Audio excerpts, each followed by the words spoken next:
We're sorry, actually. We're sorry for the massive disruption it's caused to their lives. And, there's no one who wants this thing over more than I do. I'd like my life back.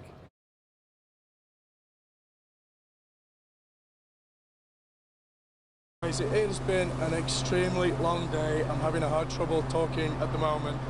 I would appreciate it if we could wrap this thing up. I will. Well, we actually have a lot of questions, and it's been a long day for a lot of people who don't have water. So can you give us an exact timeline as to how this all happened? The DEP was saying earlier today, as early as 8:15 yesterday morning, they were getting reports, and that you all did not call it in until 12 noon. The DEP was already here at 11:15. So what's the timeline on all this? We were aware of the leaking storage tank around 10:30. We load tank trucks of this material on a regular basis, and occasionally we've had reports of an odor previously.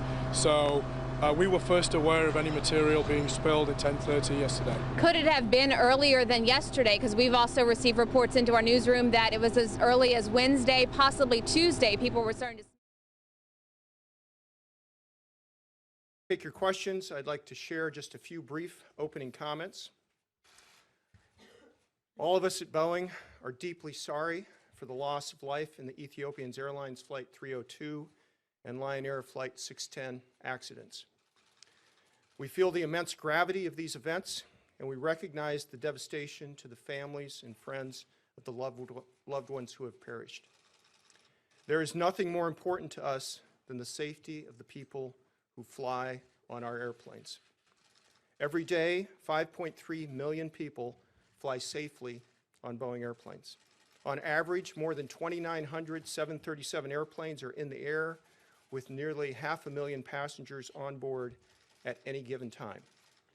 And a 737 takes off around the world or lands roughly every 1.5 seconds.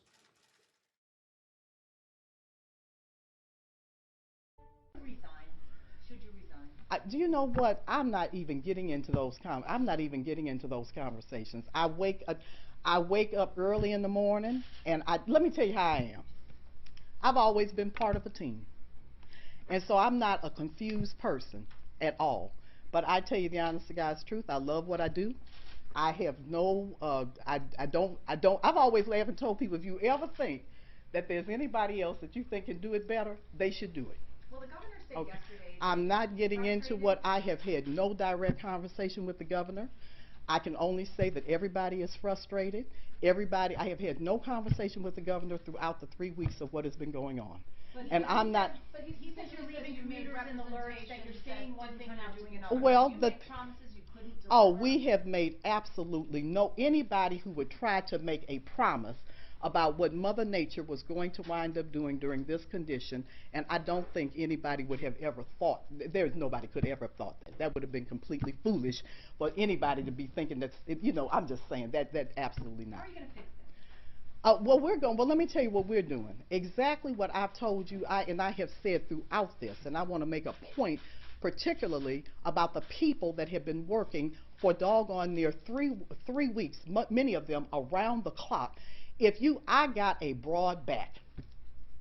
Anything that has happened is me. Because those folks that are out there and are continuing to be out there and will stay out there are giving it, they are absolutely. Finland obviously doing well this year, did well last year. That was reflected in your bonus. Do you have any regrets about the fuel rate surrounding that? I think, yeah.